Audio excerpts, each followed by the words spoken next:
கதையை கேளுங்கள். கமெண்டில் உங்கள் கருத்துக்களை சொல்லிவிட்டு செல்லுங்கள். நான் அஸ்வின். கல்லூரி 3ஆம் ஆண்டு படித்து வருகின்றேன். எங்கள் குடும்பத்தில் எனக்கு அப்பா, அம்மா, அண்ணன் இருக்கின்றார்கள். அண்ணனுக்கு சில ஆண்டுகளுக்கு முன்புதான் திருமணம் நடந்தது. ஆனால் இன்னும் குழந்தை இல்லை. எங்கள் அப்பாவின் வயது 45, எங்கள் அம்மாவின் வயது 40. ஆனால் இன்னும் மிக இளமையாக தான் தெரிவார்கள். உண்மையில் பார்க்க போனால் இவர்கள் உங்கள் அப்பா அம்மா இல்லை என்று என் நண்பர்கள் சொல்லுவார்கள். அண்ணன் அக்கா போல் இருக்கின்றார்கள் என்று சொல்லுவார்கள். அவ்வளவு இளமையாக இருக்கின்றார்கள். அம்மா சிறு வயதில் கல்யாணம் செய்ததால் இன்னும் இளமையாகத்தான் இருக்கின்றாள். அப்பா நான் சிறு வயதில் இருக்கும்போது வேலைக்கு போனார்கள். ஆனால் உடல்நிலை காரணமாக இப்பொழுது வேலைக்கு செல்வதில்லை. வீட்டில் அனைத்துமே கவனித்துக் கொள்வது எங்கள் அண்ணன் தான். என் படிப்பு, வீட்டு செலவு, அம்மாவின் மருந்து செலவுகள் அனைத்துமே அண்ணன் தான் பார்ப்பார்கள். தன்னோட உடல் நலத்தையும் தனக்கென்று ஆசையும் அண்ணன் கவனித்துக் கொள்வதில்லை. தனக்கு எதுவும் தேவைகள் என்று அண்ணன் எங்களிடம் சொன்னதில்லை. வீட்டுக்கு வந்தால் சாப்பிடுவது, தூங்குவது, தன் அறைக்கு சென்று விடுவார். மற்ற நேரங்கள் அனைத்துமே வேலைதான். அவர் பகலும் இரவும் வேலையில்தான் இருப்பார். தனக்கென்று புதிய ஆடைகள், விழாக்கள், திருவிழா விழாக்கள் என்று எதுவுமே கலந்து கொள்ள மாட்டார்கள். எப்பொழுதுமே வேலைதான். அண்ணன் இரும்பு பட்டறை ஒன்று வைத்திருக்கின்றார்கள். அதில் வருகின்ற வருமானத்தை வைத்துதான் அனைத்தையும் கவனித்துக் கொள்கின்றார்கள். தன் உடலை கவனித்துக் கொள்வதில்லை. இதனால் அம்மாவும் அப்பாவும் அதை பற்றி கவலை கொள்வதில்லை. நான் எவ்வளவு சொன்னாலும் அண்ணன் என் பேச்சை எடுத்துக்கொள்ள மாட்டார்கள். அண்ணனுக்கு திருமணம் செய்ய வேண்டும் என்று அம்மா ஆசைப்பட்டார்கள். நானும் அதைதான் ஆசைப்பட்டேன். அண்ணன் எங்களுக்காக கஷ்டப்பட்டவன். அவன் வாழ்க்கை சந்தோஷமாக இருக்க வேண்டும் என்று. ஆனால் அண்ணனுக்கு எதிலும் விருப்பமில்லை. அவன் எனக்கு திருமணம் வேண்டாம் என்று பல நாட்கள் சொல்லி வந்தான். ஆனால் அம்மா கட்டாயப்படுத்தியதால் அண்ணனுக்கு திருமண ஏற்பாடுகள் செய்தனர். அண்ணியின் பெயர் மீனா. நல்ல அழகு, நன்றாக படித்தவர். அவர் குடும்பம் சாதாரண குடும்பம்தான். ஆனால் எங்கள் வீட்டுக்கு வந்த பிறகு எங்கள் குடும்பத்தை கவனிப்பதை தனக்கு கடமையாக எடுத்துக்கொண்டார்கள். அம்மாவின் உடல்நலத்தையும் அப்பாவின் மாத்திரைகளும் வீட்டு பணிகளையும் அனைத்துமே அன்னிதான் செய்தார்கள். எப்பொழுதுமே அண்ணி சோர்வாக காணப்பட்டாலும் எங்கள் தேவைகள், தேவையற்றவை அனைத்துமே அன்னிதான் பார்த்து கொள்வார்கள். அண்ணனுக்கு பல ஆண்டுகளாக குழந்தை இல்லை. நாங்கள் பல கோயில்களுக்கு சென்றோம். ஆனால் மாற்றம் இல்லை.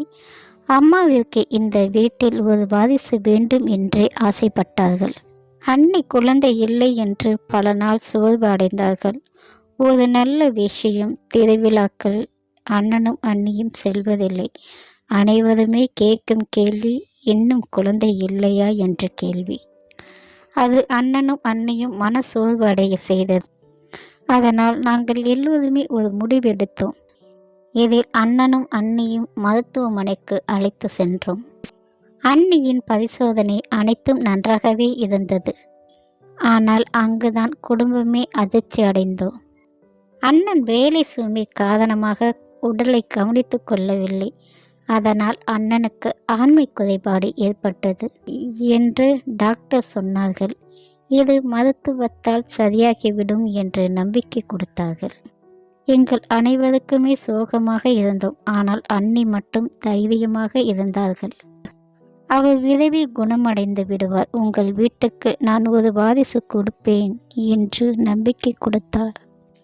அண்ணி இவ்வளவு மன வலிமையாக இருந்ததை நாங்கள் எதிர்பார்க்கவில்லை. அண்ணி சொன்னதும் நாங்கள் மகிழ்ச்சியாக இருந்தோம். இருந்தாலும் என் மனதில் ஏதோ சந்தேகம் ஆரம்பித்தது. அண்ணி வெளியே தவறான பழக்கம் ஏற்படுமோ என்ற பயம் எனக்கு ஏற்பட்டது. ஏனென்றால் அண்ணன் குழந்தை இல்லாமல் இருக்கின்றார்கள். இந்த ஏக்கத்திலே அண்ணி வெளியே தவறாக நடந்து விடுவார்களோ என்ற பயம்.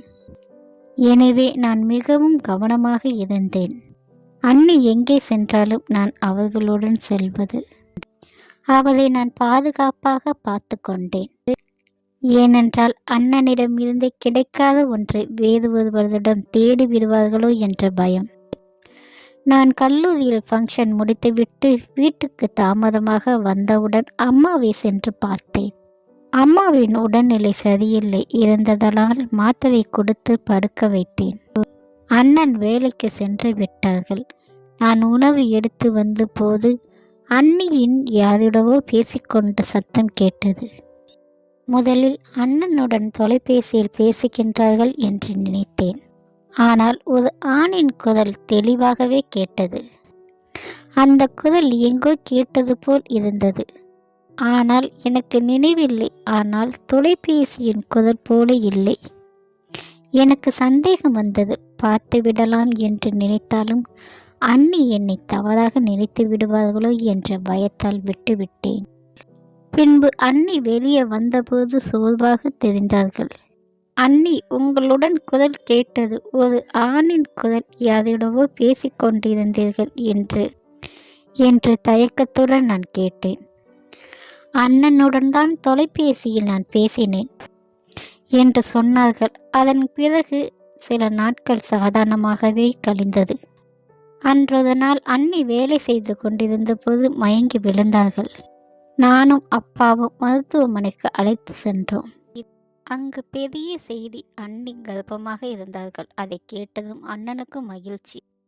ஒரு ஆணாக இருப்பது, தனக்கென்று ஒரு குழந்தை வரும்போதுதான் அண்ணன் முகத்திலும் அவ்வளவு மகிழ்ச்சி நான் என்றுமே கண்டதில்லை. அன்றுதான் முதலாக அண்ணன் மனதால் சந்தோஷமாக இருப்பதை நான் கண்டதும் எனக்கு மகிழ்ச்சி தான். அனைவருமே மகிழ்ச்சி. அப்பா அம்மா இன்னும் மகிழ்ச்சி. வீட்டுக்கு வாரிசு வரப்போகின்றது என்று அளவற்ற மகிழ்ச்சி. சிறிது நேரம் கழித்து அண்ணன் மட்டும் கவலையாக தெரிந்தான். நான் என்னவென்று கேட்டேன். வேலை நேரம் அதிகம், உங்கள் அண்ணியை சரியாக கவனிக்க முடியுமா? செலவுகள் அதிகமாகிவிடும் என்று யோசித்து கொண்டிருக்கிறேன் என்றார். நான் சமாதானப்படுத்தினேன். இது நம் வீட்டின் முதல் வாரிசு, பயப்படாதீர்கள், எல்லாம் சரியாகிவிடும் என்று நம்பிக்கை கொடுத்தேன். சில நாட்கள் நன்றாகவே ஓடின. அன்றொரு நாள் அண்ணன் தாமதமாக வருவதாக சொன்னார்கள். அம்மா அப்பாவிற்கு மாத்திரைகளை கொடுத்து எனது அறையில் நான் படித்து கொண்டிருந்தேன். அப்பொழுது கதவு திறக்கும் சத்தம், கீழே சிரிப்பு சத்தம். அண்ணன் எப்பொழுதும் அண்ணியுடன் இப்படி பேசியதில்லை. அது எனக்கு விசித்திரமாகவும் அதிர்ச்சியாகவும் இருந்தது. சற்று அழுகை சிரிப்பு கலந்த குரல். நான் மெதுவாக இறங்கினேன். அண்ணியின் அறையில் விளக்கு எரிந்து கொண்டிருந்தது. தண்ணி எடுக்க சமையல் அறைக்கு சென்றேன். அப்பொழுது அண்ணியின் குரல் தெளிவாக கேட்டது. எத்தனை நாளைக்கு இப்படி மறைமுகமாக வாழ்வது? என் வயிற்றில் வளரும் குழந்தை என் கணவரின் குழந்தை என்று பொய் சொல்லியிருக்கின்றேன். வீட்டில் அனைவரும் நம்பிவிட்டார்கள். இன்னும் எவ்வளவு நாளைக்கு இப்படி? எப்பொழுதாவது உண்மை தெரிந்துவிட்டால் நான் எப்படி வாழ்வேன்? அந்த குரலை கேட்டதும் என் இதயம் நின்றுவிட்டது. நான் நினைத்தது போல் அண்ணி தவறாக யாரிடவோ பழகிவிட்டார்கள் என்று நினைத்தேன். பின்பு ஒரு ஆணின் குரல், குழந்தை யாருடையது என்றால் என்ன? நீ என்றைக்குமே இந்த வீட்டின் மகாராணிதான். உன்னை யாரும் குறை சொல்லப் போகின்றார்கள். நான் இருக்கின்றேன், நான் கவனித்துக் கொள்கிறேன் என்றான். அந்த குரல் எங்கோ கேட்ட குரல் போல் தோன்றியது. சற்று நிதானமாக கேட்க ஆரம்பித்தேன். அந்த குரல் என் அப்பாவின் குரல். என் கால்கள் நடுங்க ஆரம்பித்தது. இது உண்மையாக இருக்குமோ என்ற சந்தேகத்தில் ஜன்னலை சற்று திறந்து பார்த்தேன். அண்ணியின் மடியில் அப்பா படுத்திருந்தார். இருவரும் ஒருவரை ஒருவர் அணைத்து கொண்டிருந்தார்கள். அண்ணி உடலில் ஆடையின்றி இருந்தார்கள். எனக்கு தலையே சுற்றுவது போல் இருந்தது. உலகம் உடைந்து விழுந்தது போல் இருந்தது. நானும் அமைதியாக என் அறையில் வந்து படுத்து கொண்டேன். அடுத்த நாள் நான் யாரிடமும் பேசவில்லை, சாப்பிடவில்லை, தூங்கவில்லை. இந்த உண்மையை அண்ணனிடம் சொல்ல வேண்டும் என்று நான் முடிவு செய்தேன். அண்ணனிடம் இதை பற்றி சொல்ல வேண்டும் என்று முடிவெடுத்தேன். ஏனென்றால் அண்ணனின் கஷ்டங்கள் எனக்கு நன்றாகவே தெரியும். ஆனால் எப்படி எடுத்துக்கொள்வார் என்ற மனக்குழப்பத்தில் இருந்தது. தைரியத்துடன் அண்ணனிடம் இதை பற்றி நான் பேசினேன். அண்ணனிடம் சொன்னபோது அவர் அதிர்ச்சி அடைந்தார். பின்பு அண்ணன் யோசித்துவிட்டு என்னிடம் பேச ஆரம்பித்தார். உன் அண்ணி அப்படிப்பட்டவள் இல்லை. அவளை பற்றி எனக்கு நன்றாகவே தெரியும். நீ தவறாக நினைத்து விட்டாய் என்றார்கள். அப்பாவை எப்படி சந்தேகப்பட்டாய்? உனக்கு ஏன் தப்பாக யோசிக்கின்றாய் என்று என் மேல் கோபப்பட்டார்கள். எனக்கு ஒன்றுமே சொல்ல முடியவில்லை, விட்டுவிட்டேன். பின்பு இதை பற்றி நான் யாரிடமும் பேசவில்லை. சில நாட்கள் கழித்து கல்லூரியிலிருந்து அனைவரும் சுற்றுலாவுக்கு சென்றோம். மனநினைவு சரியில்லாதனால் நானும் நண்பர்களுடன் சென்றேன். சுற்றுலாவுக்கு சென்றபோது எனக்கு ஒரு தந்தி, உங்கள் அண்ணன் இறந்து விட்டார்கள் என்று. அதை பார்த்ததும் எனக்கு அதிர்ச்சி அடைந்தேன். அங்கிருந்து வீட்டுக்கு வந்து விட்டேன்.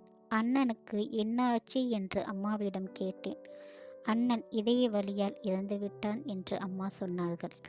நாங்கள் மருத்துவமனைக்கு அழைத்து செல்வதற்கு முன்பே அண்ணன் இறந்து விட்டார்கள் என்று அம்மா சொன்னார்கள். ஆனால் எனக்கு உண்மை தெரியும், அவர் அநியாயத்தாலும் துரோகத்தாலும் நொறுங்கி போய் இறந்து விட்டார்கள் என்று. அதன் பிறகு 3 நாட்கள் வீடு அமைதியாக இருந்தது. அப்பாவும் அண்ணியும் பேசிக்கொள்வதில்லை. இது எனக்கு புதிய சந்தேகத்தை ஏற்படுத்தியது. பின்பு அன்னிக்கு குழந்தை பிறந்தது. பெண் குழந்தை, அழகான குழந்தை. எப்படி இருந்தாலும் அது நம் வீட்டு குழந்தை என்று நான் மனதில் ஏற்றுக்கொண்டேன். சில நாட்கள் கழித்து அண்ணியை வீட்டுக்கு அழைத்து வந்தோம். அப்பொழுது அப்பா நடந்து கொள்வது எனக்கு சந்தேகமாக இருந்தது. அன்றது நாள் அண்ணி தன் அறையில் அழுது கொண்டிருந்தார்கள். என்ன நடக்கிறது என்று நினைத்தேன். அப்பாவையும் அண்ணியும் கையும் காலுமாக பிடிபட வேண்டும் என்று முடிவெடுத்தேன். இதற்கு மேல் இவர்களை விடக்கூடாது என்று நான் முடிவெடுத்தேன். அருகில் அப்பாவின் குரல், இதற்கு மேல் அழ தேவையில்லை, நடந்தது நடந்துவிட்டது, இதற்கு மேல் ஒன்று மாற்ற முடியாது என்றார். அவனை நான் கொன்று விட்டேன். இந்த விஷயம் அவனுக்கு தெரிந்ததனால் இதை பற்றி நீ யாரிடமும் சொல்லக்கூடாது. அப்படி சொன்னால் உன்னையும் கொன்று விடுவேன் என்று பேசிக்கொண்டிருந்தார்கள். நான் உள்ளே புகுந்தேன். அப்பாவிற்கு அதிர்ச்சி அடைந்தார். நான் அண்ணியுடன் என்ன நடந்தது என்று சொல்லுங்கள் என்று கோபத்துடன் கேட்டேன். பின்பு என் கோபத்தை பார்த்தவுடன் அண்ணி அனைத்தையும் ஒத்துக்கொண்டார்கள். உங்கள் அப்பாவிற்கும் எனக்கும் உள்ள உறவு உங்கள் அண்ணனுக்கு தெரிந்துவிட்டது. என் வயிற்றில் வளர்ந்த குழந்தை உங்கள் அப்பாவுடையதுதான் என்று உங்கள் அண்ணன் கேள்விப்பட்டதும் மன உடைந்தார். அவனை இனிமேல் விடக்கூடாது என்று உங்கள் அப்பா முடிவெடுத்தார். அப்பொழுது உங்கள் அண்ணனின் தலவாணியை மூச்சை அடைத்தார். நான் பயந்து போய் வேண்டாம் என்று சொன்னேன்.